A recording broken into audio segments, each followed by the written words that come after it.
Hi friends, ఎలాగున్నారు? ఈరోజు అయితే నేను బీట్రూట్తో హల్వా అయితే చేస్తూ ఉన్నానండి. ముందైతే నేను వేపుడైతే చేసుకున్నాను. అలాగే ఇప్పుడు హల్వా అయితే ఎలాగా ప్రిపేర్ చేసుకుంటాను అనేది అయితే చూపిస్తాను మీకు. హల్వా అంటూ భలేగా అవుతుందండి. తినకున్న వాళ్ళు కానీ తింటారండి. అంత బాగా అయితే హల్వా దీంతో రెడీ అవుతుంది. తినడానికి భలే టేస్ట్గా ఉంటుందండి. మా చిన్న పాప అయితే చాలా ఇష్టంగా అయితే తింటుంది. అంత బాగుంటుంది హల్వా అయితే. నేను ముందుగా అయితే 1/2 కేజీ బీట్రూట్ అయితే తీసుకొని వచ్చానండి. బాగా కడుక్కొని ఇప్పుడైతే దీన్ని తొక్క అంతా మొత్తం తీసుకొని తురుము పెట్టుకోవాలండి. మనకి తురుము టైం సరిపోదంటే మనము అలాగే కట్ చేసి మనము కుక్కర్లో వేసుకున్నామంటే మెత్తగా అయిపోతుంది. స్మాష్ చేసినామంటే బాగా మనకి మెత్తగా వస్తుంది. అంటే తురుముతో ఏంటంటే హల్వా చేసినప్పుడు కొంచెం క్రిస్పీగా అలాగా నోటికైతే తగులుతాయనేసి నేనైతే తురుముతున్నాను.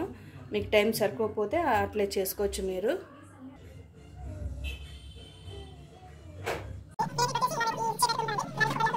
చూడండి, ఇలాగైతే తురుము పట్టుకోవాలండి. బాగా తురుము పట్టుకొని అలాగే 2-3 సార్లు అయితే బీట్రూట్ని బాగా కడుక్కొని ఇప్పుడు పచ్చివాసన పోయేంత వరకు మనము ప్యాన్ పెట్టి లో ఫ్లేమ్లో పెట్టుకొని స్టవ్ బాగా వేయించుకోవాలండి. పచ్చివాసన అయితే పోవాలి, అంతవరకు అయితే లో ఫ్లేమ్లో అయితే వేయించుకోవాలండి. ఇది పచ్చివాసన అప్పుడే వేగి కొంచెము స్మెల్ అయితే కొంచెం బాగా వస్తుందండి. అంతవరకు అయితే వేయించుకోవాలి మనము.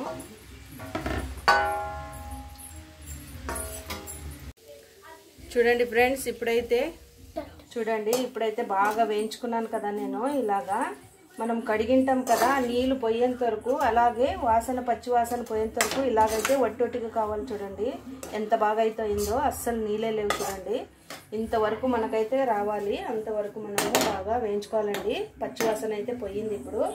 అలాగే ఇప్పుడు పంచదార వేసుకున్నాము. పంచదార అయితే నీ కప్పుతో అయితే తీసుకున్నాను. మీరు మీ స్వీట్ని బట్టి అయితే మీరు పంచదార యాడ్ చేసుకోవచ్చండి. నాకైతే ఇది కరెక్ట్గా ఈ కప్పు కొలతతో కరెక్ట్గా సరిపోతుంది. ఇప్పుడు పంచదార వేసుకున్నాము. పంచదార మొత్తము మెల్ట్ కావాలండి. మెల్ట్ అయ్యేంత వరకు నేను కొంచెంగా వేసుకుంటాను. ఇలాగ మనము బాగా రోస్ట్ చేస్తాం కదా, అలాగ మెల్లగా రోస్ట్ చేసుకుంటూ వెళ్తే అప్పుడు పంచదార బాగా మెల్ట్ అవుతుందండి. కొంచెం నీళ్ళలాగైతే వస్తుంది, పాకం అయితే వస్తుంది కదా. అలాగా మనకి స్వీట్ని బట్టి చూసుకొని వేసుకోవాలండి. ఇలాగ మెల్లగా మనం కలుపుకుంటూ వేసుకుంటే బాగా పంచదార అనేది బీట్రూట్లో అయితే బాగా కలిసిపోతుంది. అందుకనేసి నేను ఇలాగ మెల్లగా అయితే వేసుకుంటున్నాను. మీరు పంచదార అన్నా వేసుకోవచ్చు, లేకపోతే బెల్లమైనా వేసుకోవచ్చండి, మీ చాయిస్. కానీ బీట్రూట్ హల్వా మాత్రం భలేగా ఉంటుందండి ఇది. మా పిల్లలు ఎక్కువ బీట్రూట్ రోస్ట్ అలాగే వేపుడు కంటే ఇలాగా హల్వా చేసినప్పుడు చాలా ఇష్టంగా అయితే తింటారండి. ఇది చూడండి, ఇలాగైతే కావాలి. ఇలాగ మొత్తం కలిపేసుకున్న తర్వాత నేను దీంట్లోకి వచ్చేసి 1/2 లీటర్ అయితే పాలు వేసుకుంటున్నానండి. 1/2 లీటర్ పాలు, ఒక ఫుల్ ప్యాకెట్ అయితే వేసుకుంటున్నాను. మొత్తం వేసుకోవాలండి. ఇదంతా వేసుకున్నప్పుడు ఈ పాలల్లోనే బీట్రూట్ మొత్తం ఉడకాలి. అప్పుడే భలే టేస్ట్ అయితే ఉంటుందండి. ఇప్పుడైతే లో ఫ్లేమ్లో పెట్టుకొని అంతా మనము వేయించుకున్నాం కదా. ఇప్పుడు ఫ్లేమ్ని బాగా హై చేసి బాగా ఉడకపెడదామండి. అది మరిగి బాగా హల్వా టెక్చర్లోకి రావాలి, అంతవరకు అయితే మరిగించాలి. ఇప్పుడైతే లో ఫ్లేమ్లో ఉండేది హై ఫ్లేమ్లో అయితే పెట్టుకుందాము. చూడండి, ఇలాగ బాగా ఉడకపట్టినప్పుడు అయితే చూడండి ఇలాగైతే వస్తుంది.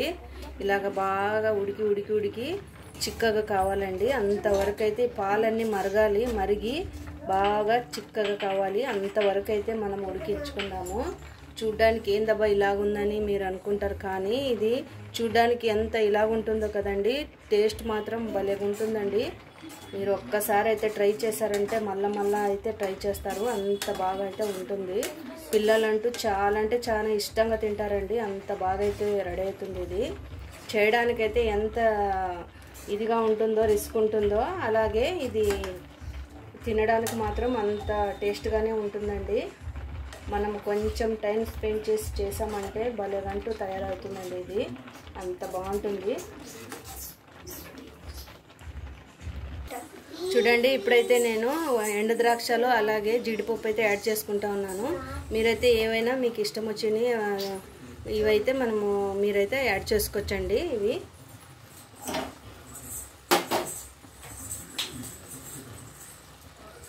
ఇప్పుడైతే ఇక్కడ మనము 2 స్పూన్లు నెయ్యి అయితే వేసుకున్నామండి. అలాగే జీడిపప్పు ఎండు ద్రాక్షలు అయితే వేయించుకోవాలి కదా, అందుకనేసి 2 స్పూన్లు నెయ్యి అయితే వేసుకుంటాము. వేసుకొని లో ఫ్లేమ్లో అయితే బాగా వేయించుకున్నాము. ఇప్పుడు నెయ్యి బాగా వేడెక్కాలండి, అంతవరకు అయితే మనము పెట్టుకొని ఈ డ్రై ఫ్రూట్స్ని అయితే వేసుకుందాము. ఇవి బాగా వేగాలండి. వేగి కొంచెం గోల్డెన్ ఫ్రై అయ్యేంత వరకు మనము జీడిపప్పు అలాగే ఎండు ద్రాక్షలు అయితే వేయించుకుందాము బాగా నెయ్యిలో. ఇప్పుడు మన హల్వా అయితే చిక్కగా రెడీ అవుతూ ఉందండి మెల్లగా. అందుకే ఇప్పుడు ఫైనల్గా అయితే మనము నెయ్యి అయితే వేసుకున్నాము.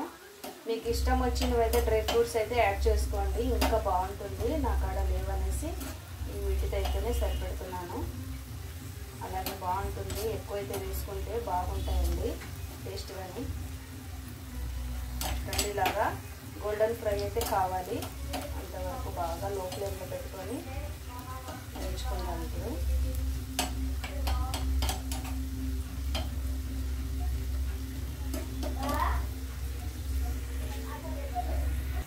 చూడండి బాగా గోల్డెన్ ఫ్రై అయితే అయ్యాయి కదా. ఇప్పుడు హల్వాలోకి అయితే మొత్తం వేసుకుందాం మనము వీటిని. ఇప్పుడు నెయ్యిలో కొంచెము చిక్కదనం అయ్యేంత వరకు మనము బాగా వేయించుకున్నామంటే చూడండి హల్వా అయితే దగ్గరకు వచ్చేసింది, మనకి బాగా ముద్దలాగా అయింది. ఇలాగైతే రావాలండి, అంతవరకు మనం ఉడికించుకోవాలి. కొంచెం టైం అయితే పడుతుందండి ఈ హల్వాకైతే. మనము తొందరలో అయినా చేసుకోవచ్చు, కానీ ఉడకనట్టు ఉంటుంది. అందుకనేసి ఎంత టైం అయితే మనకి పడుతుందో అంత రుచిగానే ఉంటుందండి. దీంట్లోకి కొంచెం మనము యాలక్కిల పౌడర్ అయితే యాడ్ చేసుకున్నాము.